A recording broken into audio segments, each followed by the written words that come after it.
wabarakatuh. Bismillahirrahmanirrahim. Wassalatu wassalamu ala Rasulillah Sayyidina Muhammad bin Abdillah wa ala alihi wa sahbihi wa man tabi'ahu ila yaumil qiyamah. Amma ba'du. Al-Fatihah ila Muhammadin Nabi Mustafa Rasulillah sallallahu alaihi wasallam. Salawat abaina wa ummahatina wa ajdadina wa jaddatina wa masyayikhina wa li jami'il muslimina wal muslimat wal mu'minina wal mu'minat khususan ila walidihim dinasuki min haji asnawi walidihim Ahmad Ghazali min haji Asyad min haji Siti Sana bin haji Muhammad Salih Syekhina haji Muhammad Ma'mun bin haji Abdul Rahman Syekhina haji Musyahid bin haji Hasan Syekhina haji Abdul Wahab bin haji Abdul Samad Syekhina haji Muhammad Muhajidin Hamzah Syekhina haji Syarif Hadan Syekhina haji Ahmad Syarif bin Abdul Ghani Syekhina haji Abdul Zain bin Muhammad Zain Syekhina haji Muhammad Hashim Mahfuz Syekhina haji Jamal Musa Syekhina haji Abdul Muhammad Salih Syekhina haji Ahmad Zaini dan Syekhina haji Muhammad Salih Mukhtar Syekh Muhammad bin Alwi Abbas Al-Maliki Al-Fatihah. Bismillahirrahmanirrahim. Alhamdulillah Rabbil Alamin Ar-Rahmanir Rahim Maliki Yawmiddin Iyyaka na'budu wa iyyaka nasta'in Ihdinas siratal mustaqim Siratal ladzina an'amta 'alaihim ghairil maghdubi 'alaihim waladdallin Rabbi ighfir li wa li walidayya warhamhuma kama rabbayani shaghira. Bismillahirrahmanirrahim. Qala al-mu'allif rahimahullahu ta'ala wa la naf'a bihi wa bi 'ulumihi fid dharain amin. Bismillahirrahmanirrahim. Wa la tastaqbilil qiblata wa la tastadbirha. Adab buang hajat itu jangan menghadap kiblat dan jangan membelakangi kiblat, kata Imam Ghazali. Dijelaskan oleh Imam Nawawi Al-Bantani, fastiqbalul kiblati wastidbaruha. Yang dimaksud dengan menghadap kiblat dan membelakangi kiblat bi ainil farji al-khariju minhul qawlu awil gha'itu walau ma'a ada istiqbali bis-sadri ainil kiblat bi ghairi satirin halaqatil hajati haram bi ghairi muhaddilah. Yang dimaksud adalah bi ainil farjil khariji qawlu wallahu al-ghaib. Yang dilarang menghadap kiblat dan membelakangi kiblat adalah kemaluannya,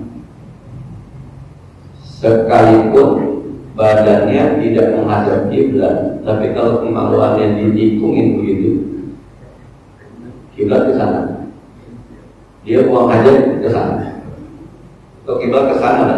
Lalu ketika buang hajat kecil ini dia ditikungin kembali ke kiblat. Ini masuk kategori buang hajat menghadap kiblat. Atau ketika dia buang air besar, pas keluar angkatnya diangkat, dia tikungin kembali gitu. Badannya masih bukan di kiblat badannya, tapi kemaluannya ke arah kiblat. Ini juga dianggap menghadap kiblat. Dan ini kalau tanpa penghalang, tanpa satir, hukumnya haram. Nah, lagi-lagi nih ya, ini bicara tentang adab kita, kebersamaan kita kepada Allah, bersama Allah, supaya kita naik derajatnya menuju makrifat Allah Subhanahu wa ta'ala. Dari mulai buang hajat kita sudah harus menghormati apa yang Allah hormati, termasuk kiblat. Sebab dalam Islam itu ada namanya syiar. Syiar itu yang kalau disebut namanya, maka otomatis otak dan hati kita akan menyatakan Islam di dalamnya. Misal masjid,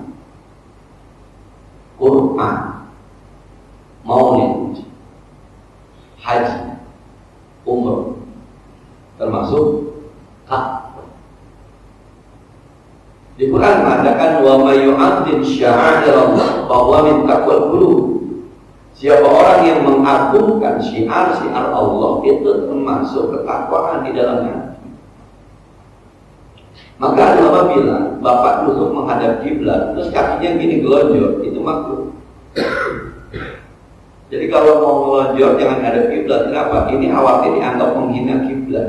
Wa may yu'azzim sya'air. Ini kecil memang masalahnya. Tapi ada syiar. Ketika disebut Ramadan, Islam. Ketika disebut Idul Fitri, Islam. Maka kalau ada orang Idul Fitri pakai baju baru, itu yu'azzim sya'air Allah. Kalau ada orang Ramadan pakai nulis marhaban ya syahr Ramadan, itu sya'air Allah. Nah, itu syiar Allah. Termasuk di dalamnya adalah kiblat. Maka ketika buang hajat yang sudah kita sepakati sesuatu yang dalam tanda petik nggak bagus, nggak layak, nggak sopan, lebih kepada sesuatu yang keji, jangan menghadap sesuatu yang menjadi syiar Allah. Intinya di sini, kalau Anda ingin makrifat kepada Allah di awal, Anda ingin makrifat kepada Allah, tapi Anda hinakan syiar-syiar Allah, ini kan paradoks. Pengen dipuji sama orang tua, tapi menghina yang dihormati oleh orang tua. Bisa. Orang kita pengen dihormati sama orang tua kita doyan banget sama roti. Rotinya diinjek-injek sama, nginjeknya sengaja tadi. Kira-kira bagaimana sikap orang tua? Kita ingin makrifat, naik pangkat, naik derajat, hidup bersama Allah. Lalu kita hinakan apa yang diagungkan oleh Allah, yang kita sebut dengan syiar. Nah, tapi kan kalau kita sebut kondangan, nggak masuk Islam kan? Orang luar juga ada bahasa hajatan, ada bahasa kondangan. Kalau kita sebut Injil, masih ke Kristen. Kita sebut gereja, masih ke Kristen. Kita sebut pendeta, masih ke Kristen. Maka kata ustaz itu lebih kepada Islam. Ada teman-teman kita yang jangan bilang hari Minggu tapi hari Ahad. Sebab kata Ahad lebih kepada Islam. Ahad kan satu, Isnin, Senin dua, Selasa tiga, Selasa, Arba'ah, Rabi' itu empat, Khamsah, Khamis, Kamis itu lima. Itu Islam semua memang. Nanti Jumat dan Sabtunya ada di Quran. Ada sholat Jumat, ada hari Sabtu yang digunakan sahabat. Sahabat itu dulu pernah dilanggar oleh orang Yahudi. Jangan mancing, jangan mancing, dia mancing. Nah, jadi ketika apa hubungannya ini buang hajat sama ma'rifat? Ketika kita ingin, ini kan baru mau ingin, maksudnya salih, baru mulai jalan, persiapan jalan. Anda mau naik sebuah gunung namanya Ma'rifatullah, maka salah satu persiapannya adalah hidup bersama Allah. Usahakan gerakan kita, kerjaan kita memang dicintai oleh Allah. Maka yang ingin kita kenal juga ingin kenal kita. Caranya hormati apa yang dihormati oleh Allah. Kan ayat di Al-Quran tentang kiblat apa ayatnya? Kiblat fa'inna ma tuwajjuh fawallu wujuhakum syatral masjidil haram. Satu. Yang kedua, waliyat tawafu bil baitil atiq. Tawaflah kamu di Ka'bah, baitil atiq. Nah, yang ketiga, inna awwala baitin wudi'a lin-nasi lillazi bi Makkah mubarak. Rumah yang pertama dibangun di dunia ini adalah Ka'bah. Itu sedikitnya 3 ayat masuk di dalam Al-Quran soal tentang Ka'bah. Belum lagi sejarah wa insyirfa'u Ibrahim al-Qawa'id wa Ismail. Ketika Nabi Ibrahim dan Nabi Ismail meninggikan fondasi Ka'bah, disebut nama ada di Al-Quran. Allah jadikan Ka'bah sebagai syiar. Nah sekarang kita buang aja seakan-akan menghina Ka'bah. Allah muliakan, kita menghina, sementara kita pengen punya niat makrifat kepada Allah. Ini nggak nyambung. Makanya kalau ngaji fikih maka sekedar emang ngapa kalau ada kiblat makruh, emang ngapa ngebelakang kiblat makruh, segitu doang tuh.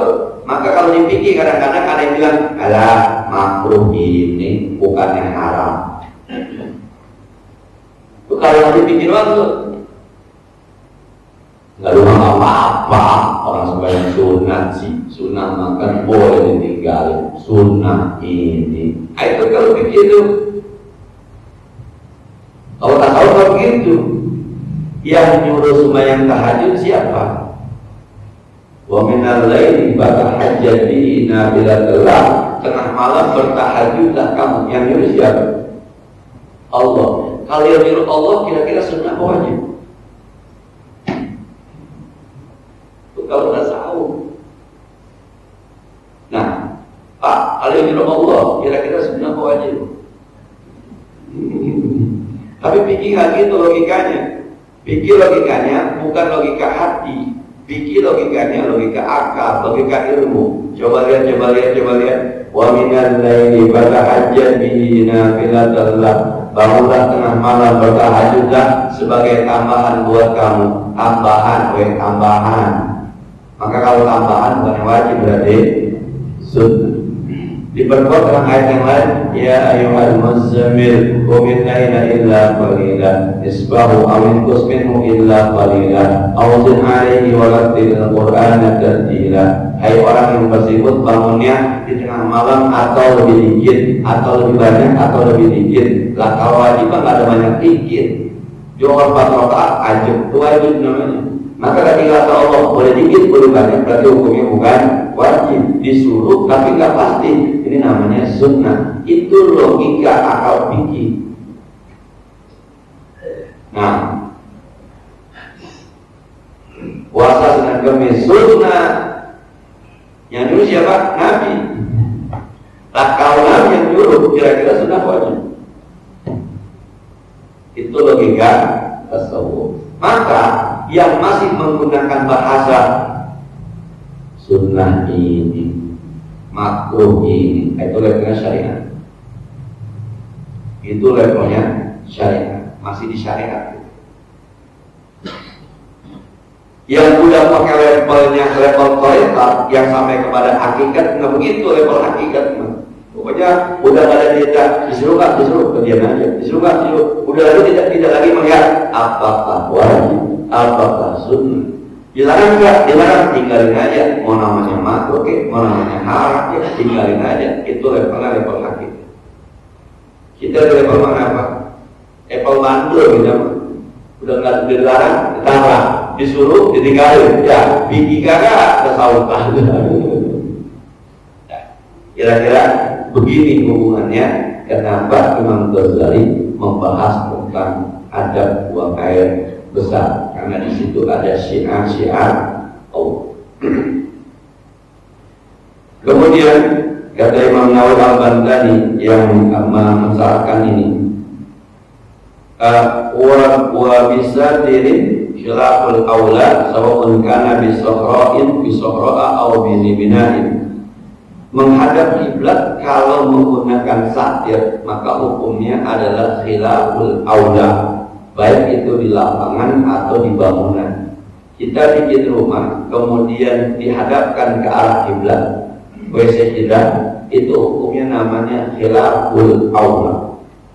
Sepanjang yang saya pahami, kata khilaful aula itu hanya ada di mazhab Syafi'i. Hukum begini Pak, hukum itu ada 5 disepakati. Ada wajib, ada sunnah, ada mubah, ada makruh, ada haram. Di tengah-tengahnya ada namanya khilaful aula. Khilaful aula, khilaf artinya perbedaan, aula yang utama.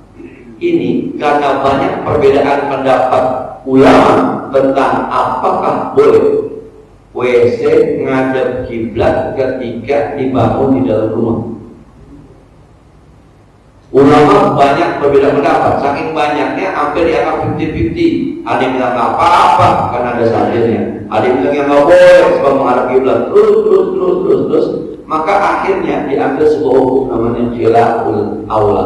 Khilaf artinya perbedaan pendapat, aula yang dominan. Di situ terjadi dominan perbedaan pendapat.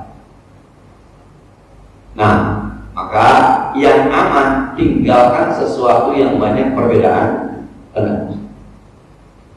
Bisa ada makanan yang orang dulu sempat ramai itu mie Korea, mie dari Korea itu halal apa haram? Ada yang bilang halal, haram, halal, haram. Udah Pak, yang nggak halal, halal aja, tinggalin aja tuh. Indomie pakai Indomie, pakai super mie, pakai sari mie, yang jelas halal. Orang berbeda pendapat, Vincent itu halal apa haram? Udah Pak, pakai yang jelas-jelas halal aja. Botol, Anta, Sprite, Coca-Cola, yang jelas halal. Itu namanya khilaful aula. Khilaful aula itu sedikit di bawah makruh, hampir makruh, namanya khilaful aula. Tapi sekali lagi, hukum ini hanya hukum di kalangan ulama, bukan hukum yang wajib, sunnah, mubah. Ini kalau udah usul fikih, ini namanya hukum taklifi. Hukum taklifi, taklif artinya pembebanan. Jadi orang dibebankan dengan hukum sholat wajib, sholat lima waktu wajib, puasa Kamis sunnah, makan minum mubah, makan jengkol sama pete makruh, daging babi haram. Itu namanya hukum taklif. Nah, ada tengah-tengahnya namanya khilaful aula. Karena terlalu banyak perbedaan pendapat, maka dianggap khilaful aula. Nah, yang lebih baik ditinggalkan. Jadi yang bikin rumah, yang bikin kontrakan, yang bikin kos-kosan, usahakan walaupun ada ulama yang menyatakan boleh kalau di dalam ruangan, usahakan hindari karena itu khilaful aula. Tapi kalau yang terlanjur masih dibongkar Pak. Oh ya udah jadi, ya apa udah jangan dibongkar. Kenapa? Sebab pendapat yang ramai memang tidak makruh. Cuma lagi khilaful aula karena ada banyak perbedaan. Nah, kemudian amma bil muaddi, adapun di tempat yang sudah disiapkan KWC, khilaful afdal in sahudal ulul anil qiblati, maka perbedaannya al-afdal khilafun, ada perbedaan pendapat. Fal afdal yang afdal in sahudal ulul anil qiblati, kalau dia mudah pindah dari arah kiblat. Wal muradu istiqbalul kiblat, yang dimaksud dengan membelakangi kiblat, kasfu duburihi ila jihatiha, dia buka tubuhnya ke arah kiblat, hal urudul haid, ketika keluar najis dari tubuhnya. Jadi walaupun madhabnya kemari nih, tapi bila keluar ngangkatnya kemari, sama aja membelakangi kiblat. Lagi-lagi bahasa membelakangi kiblat ini kita menghina apa yang dianggap besar oleh Allah Subhanahu wa ta'ala. Wa may yu'azzim sya'airallah, siapa orang yang mengagungkan syiar-syiar Allah, maka berarti di hatinya ada ketakwaan. Nah, jadi kayak masjid nih Pak, itu kadang-kadang kan masjid ada menaranya. Kalau kita tanya sekarang menara buat apa?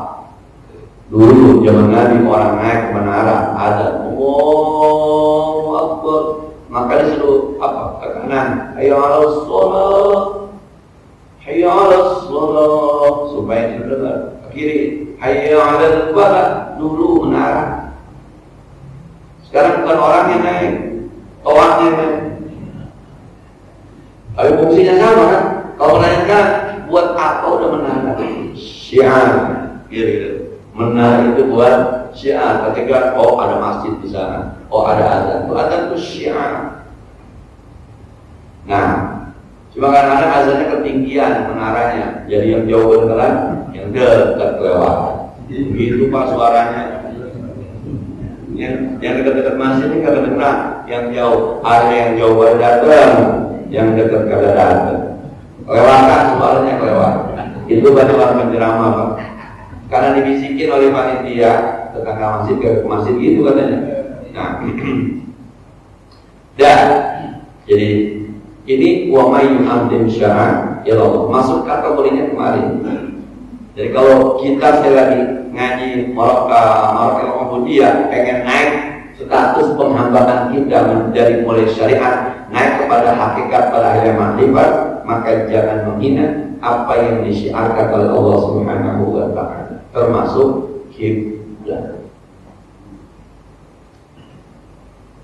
Kemudian kata Imam Nawawi Al-Baghdadi, Faman qadal hajataini ma'an, siapa orang yang buang hajat bareng-bareng, dari depan keluar, dari belakang keluar.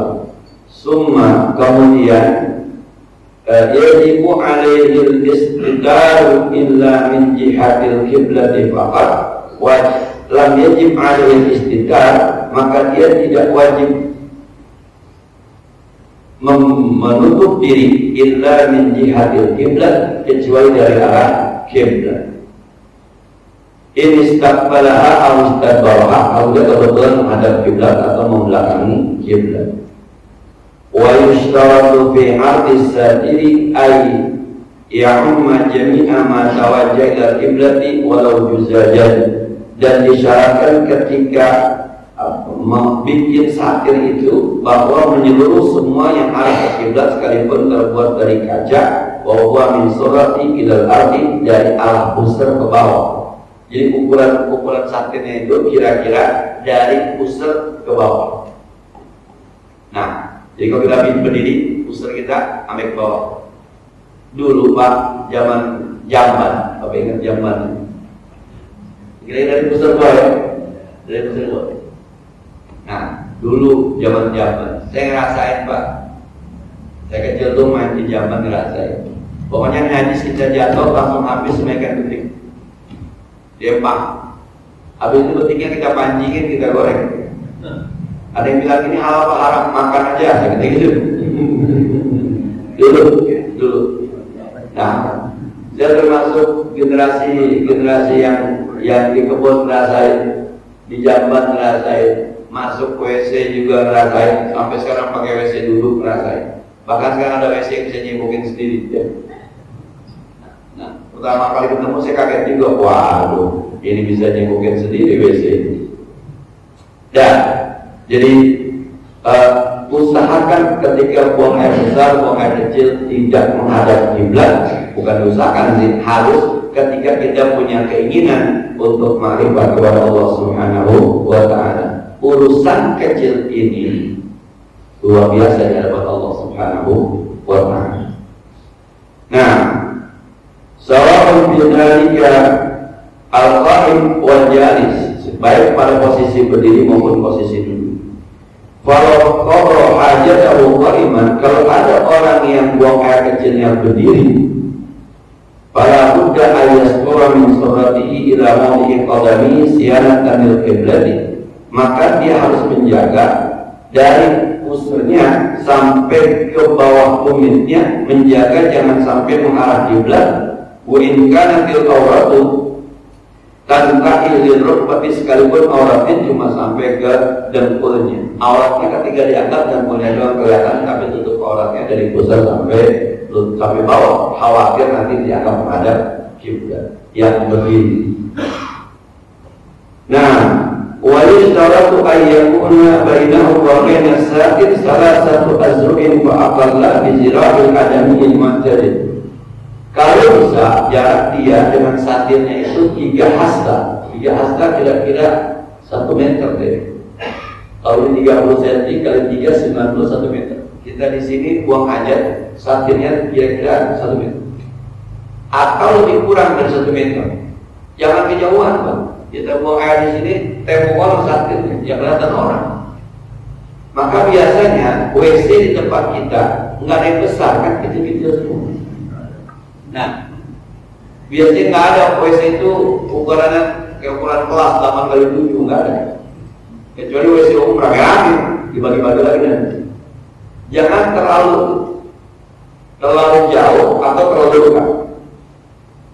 Wala ya'ul istiqbalul mushafi aw istiqbaluhu bi bawlin aw wa'idin wa in kana aqdha min al-qiblah, dan tidak haram menghadap ke mushaf atau membelakangi mushaf ketika buang air kecil atau buang air besar, sekalipun mushaf itu lebih afdal dibanding kiblat.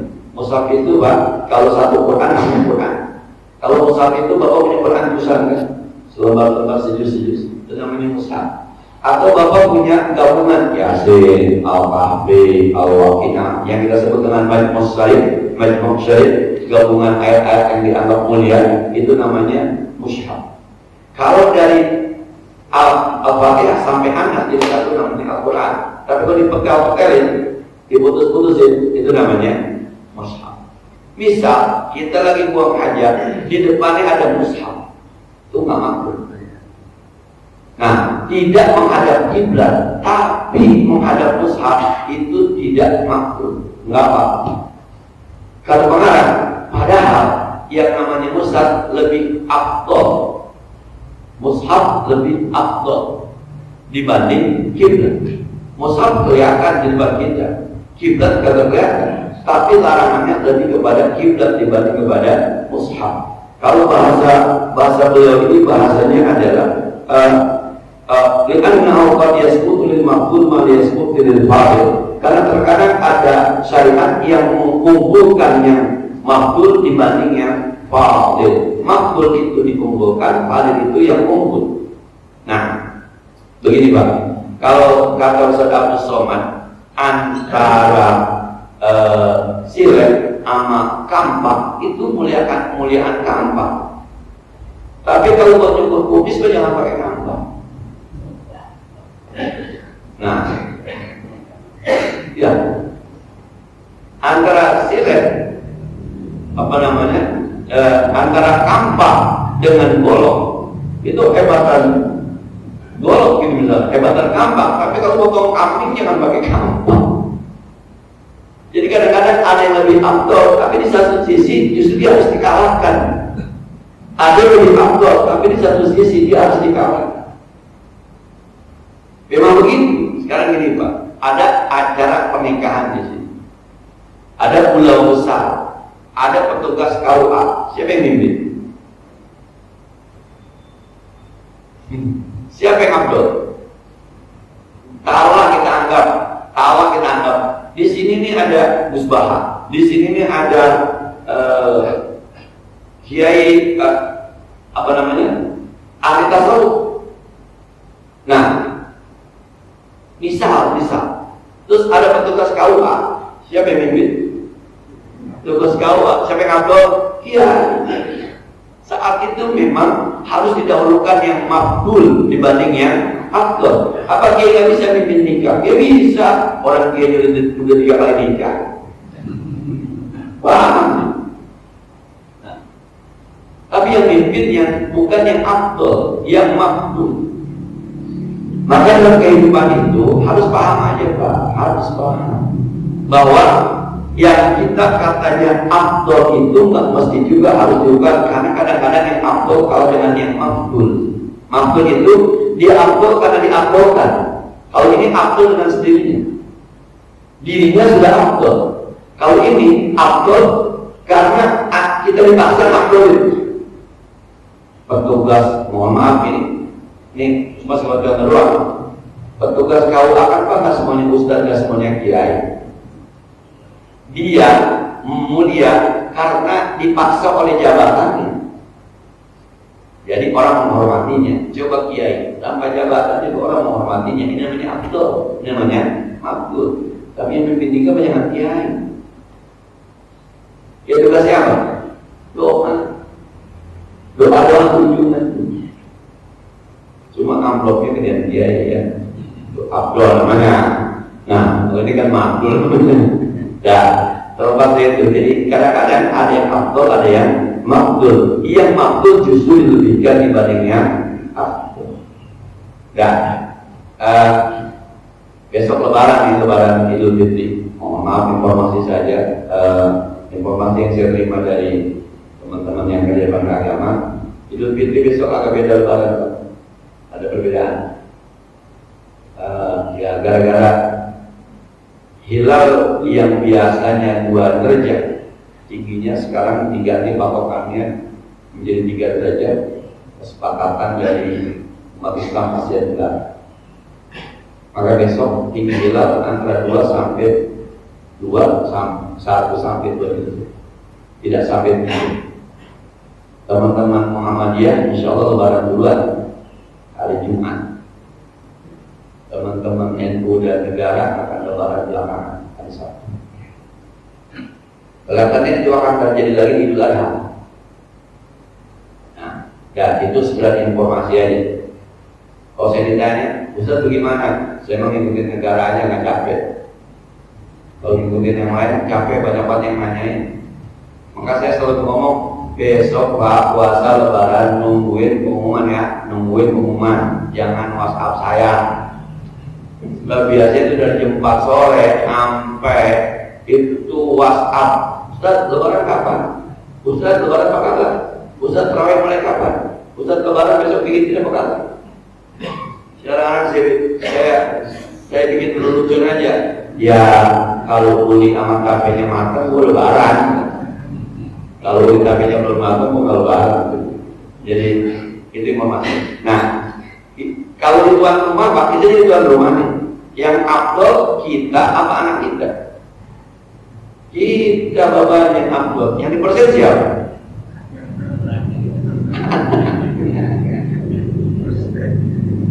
Anak kita ada gara-gara kita. Bajunya kita yang beliin, rumahnya kita yang bikinin. Dia Lebaran cakep gara-gara kita. Dia mah makbul. Kita lah orang tua yang afdol. Kamu mersennya 50.000, 100.000 kemana? Anak bangga kita. Itu namanya mendahulukan yang makbul dibanding yang afdol. Untung ada emaknya bang rakyat yang ngumpulin terus gak jelas kemana ya. Kira-kira gitu. Jadi dalam urusan bermasyarakat juga ada yang afdol dan ada yang makbul. Kata Imam Nawawi, ketika orang buang hajat menghadap ke yang afdol, tapi tidak ada syariatnya, tidak ada keterangannya, maka tetap didahulukan yang makbul. Jadi buang hajat ini tidak sengaja menghadap ada Al-Qur'annya, misalnya di sananya ada raktokan segala macam, itu tidak makbul. Cuma katanya, lakin idza kana dzalika ala wajhin yu'addu izdiarabun harama. Kalau di sana ada potensi menghinakan. Jadi dia mau aja di depannya Quran itu emang pengen niatnya menghina. Haram hukumnya bukan soal menghadapnya, tapi niat menghinakan.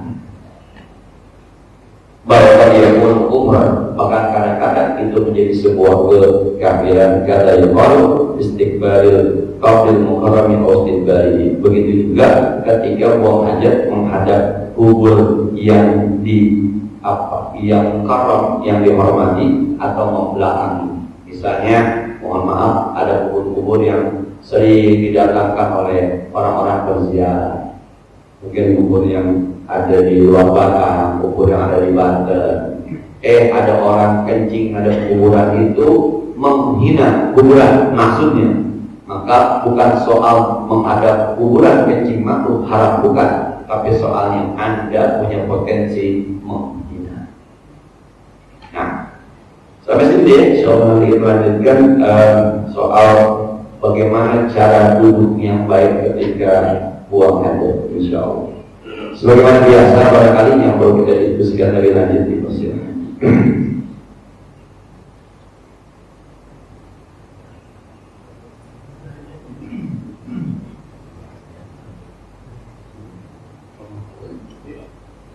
Silakan. Saya mau nanya masalah kalau mandi, kalau kamar mandi sekarang kan ada WC. Kemudian kalau kita mandi dulu itu baca doa atau bismillahnya atau duduk lah gitu.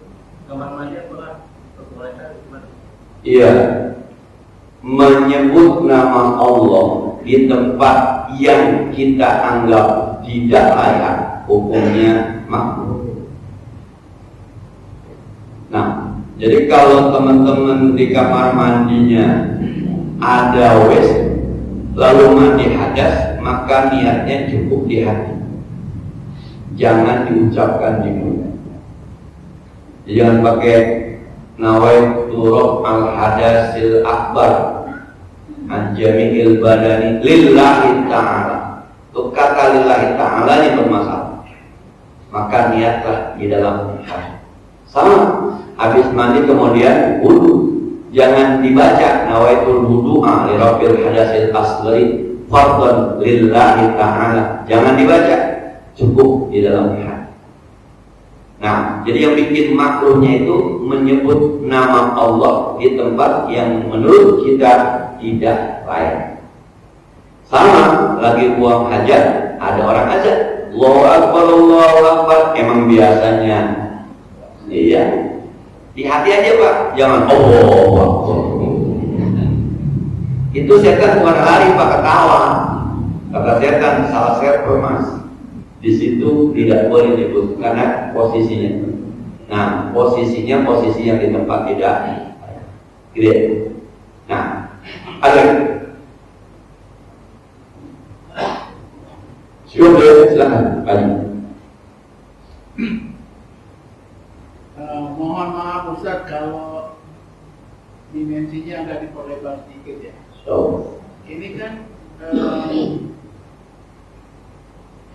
imam besar ini kan memperindah rupanya kedekatan kita kepada Allah.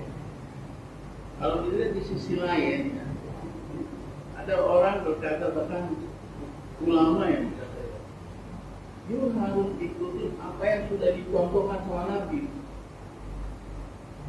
Itu yang jelas-jelas abdol.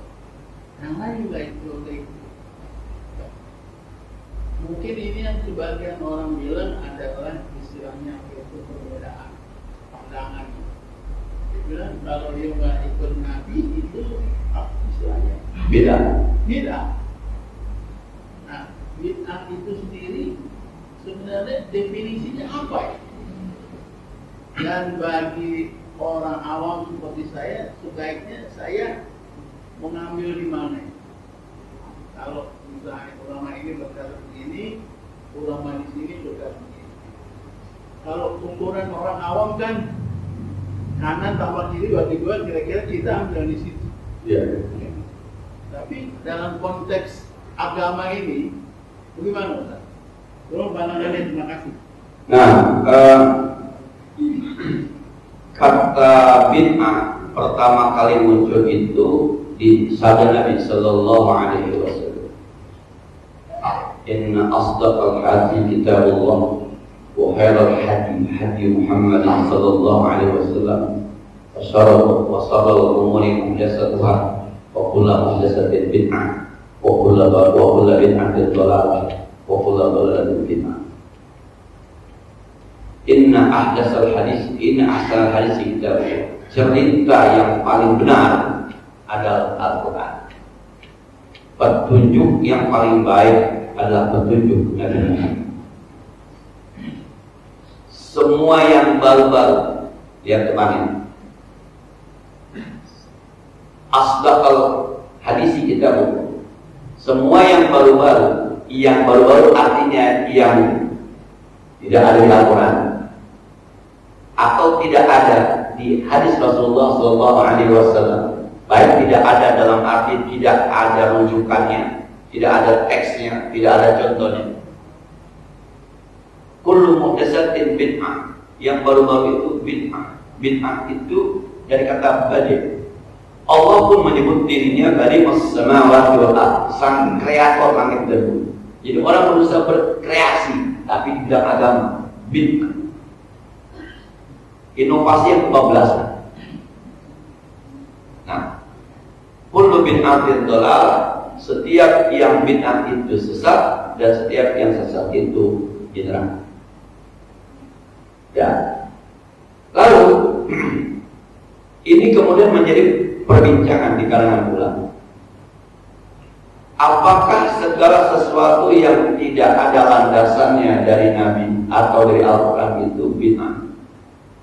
Dilihat sejarah, ternyata bukan begitu pemahaman.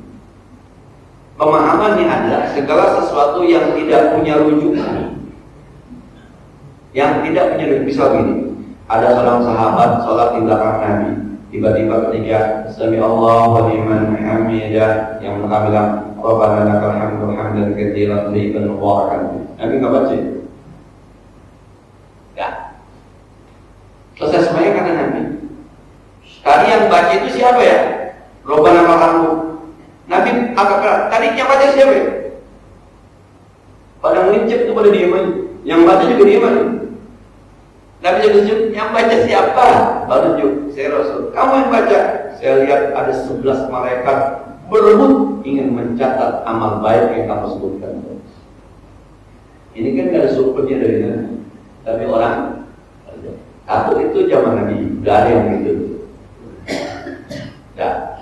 Yang kedua, Sayyidina Abu Bakar As-Siddiq diminta oleh Sayyidina Umar untuk membukukan Al-Quran. Zaman Nabi, Quran tidak dibukukan, bahasanya tadwin. Kata Sayyidina Umar, Abu Bakar, ini udah banyak penghafal Al-Quran yang meninggal dunia. Kalau tidak dibukukan bahaya. Kata Abu Bakar, demi Allah, saya tidak akan melakukan apa yang tidak dilakukan oleh Rasulullah SAW. Di debat lagi sama debat, akhirnya Sayyidina Abu Bakar mau bikin tadi. Ini bid'ah. Kan Rasul nggak perlu.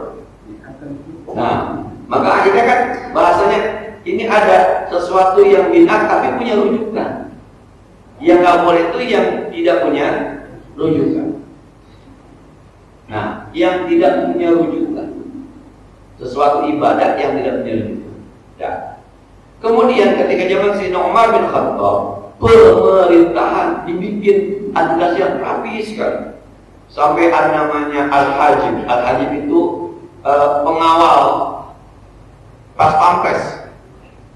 Ada wali hizbah. Wali itu tentara atau polisi pasar yang tukang mereksain takaran sama zaman Nabi nggak ada itu. Tapi kan ada rujukannya. Wailul lil mutaffifin. Hati-hati orang yang curang, kalau nakal curang, kalau dicurang. Ini undang-undangnya, tapi pelaksanaan di bawah nggak ada yang ngawasin. Dibikinlah namanya waliul hizbah.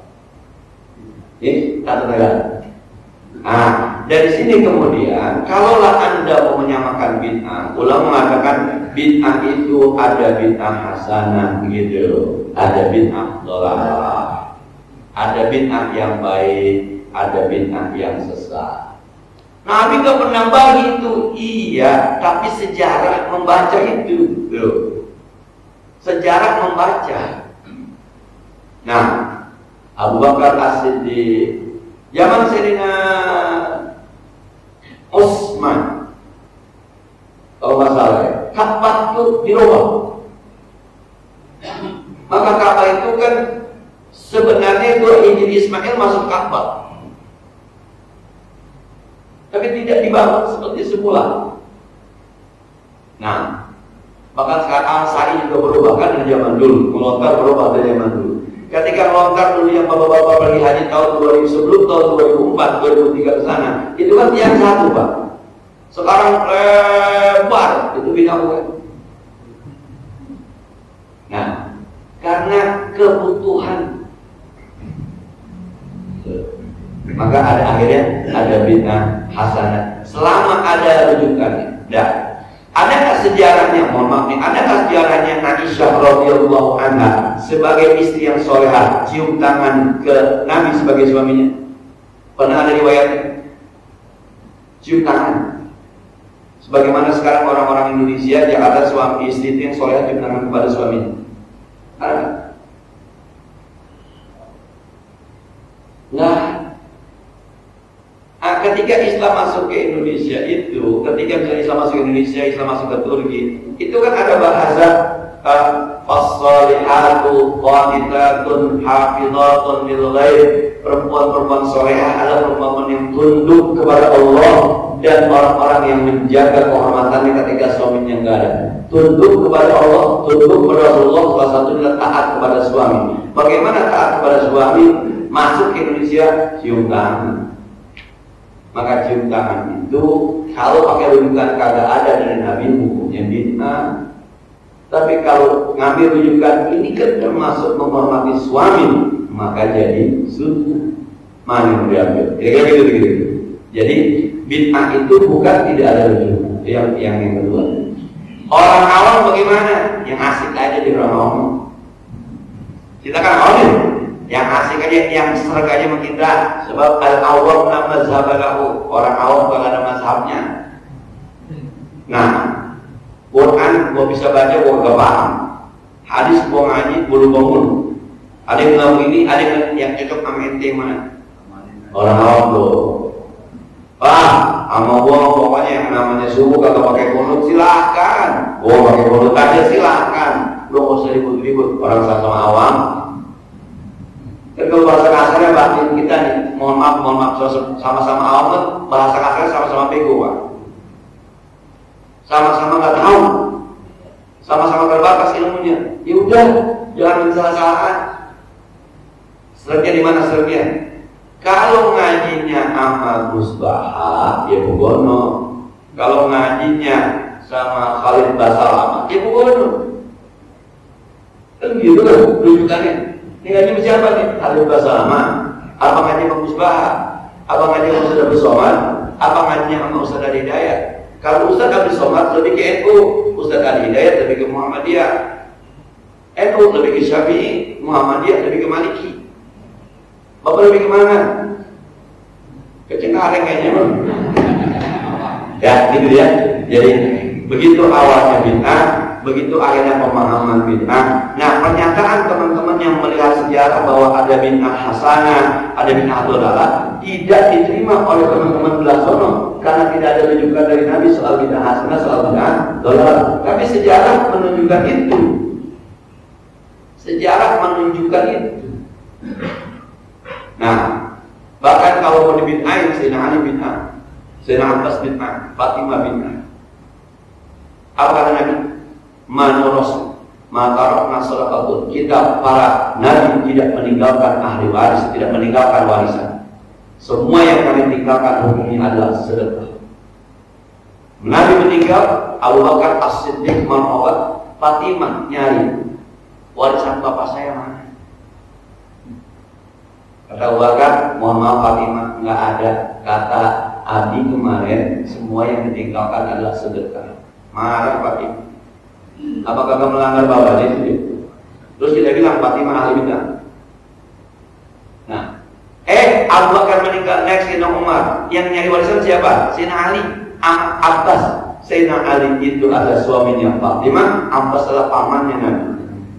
Sama Sayyidina Umar ditunjuk-tunjuk. Lu pernah dengar nggak Nabi bilang? Man Rasul, matarokna sadaqah. Ini saya buka ini. Nah, oh iya saya dengar. Ya udah, mau ngapain lagi? Ini kan ingin. Maka saya ketika baca hadis saya bilang bapak-bapak, baca hadis ini hati jangan kemana-mana ya. Tetap aja mereka sahabat Nabi. Ya kita lihat bagaimana ketegasan Abu Bakar memegang undang-undang, ketegasan Sayyidina Umar memegang undang-undang. Jadi jangan begini. Saya Fatimah parah banget, jangan begitu Pak. Separah-parahnya Fatimah sudah dipastikan masuk surga. Separah-parahnya Sayyidina Ali sudah dipastikan masuk surga. Orang-orang yang dapat kabar dari Nabi bakal masuk surga, 10 orang termasuk dia di dalamnya. Nah kita yang ngomel-ngomel jaminan belum ada. Kayak ngomel-ngomel. Gitu ya. Jadi saya termasuk orang yang menyatakan bahwa bid'ah itu yang punya rujukan, bukan harus sama, bukan harus yang punya rujukan. Jangan-jangan bapak sholat Allahu Akbar. Nabi benar ya bapak? Bina. Kalau yang suka leher. Nah, jadi sekali lagi ini karena ada rujukan. Ini rujukannya. Maka dalam bahasa usul fikih ada istilah istidlal, ada istilah istinbat. Mengambil dalil untuk sebuah hukum, menggali dalil dari sebuah hukum dari ayat ataupun hadis. Allahu a'lam bishawab. Alhamdulillah rabbil alamin arrahmanir rahim maliki yaumiddin iyyaka na'budu wa iyyaka nasta'in ihdinas siratal mustaqim siratal ladzina an'amta 'alaihim ghairil maghdubi 'alaihim waladdallin wa barik 'ala sayyidina Muhammad wa 'ala ali sayyidina Muhammad wa manfa'na bima 'allamtana wa zidna 'ilman yanfa'una ربنا زدنا علما نافعا وفهما صائبا ولسانا ذاكرا وقلبا شاكرا وصلى الله على سيدنا محمد وعلى اله وصحبه وسلم والحمد لله رب العالمين. السلام عليكم ورحمه الله.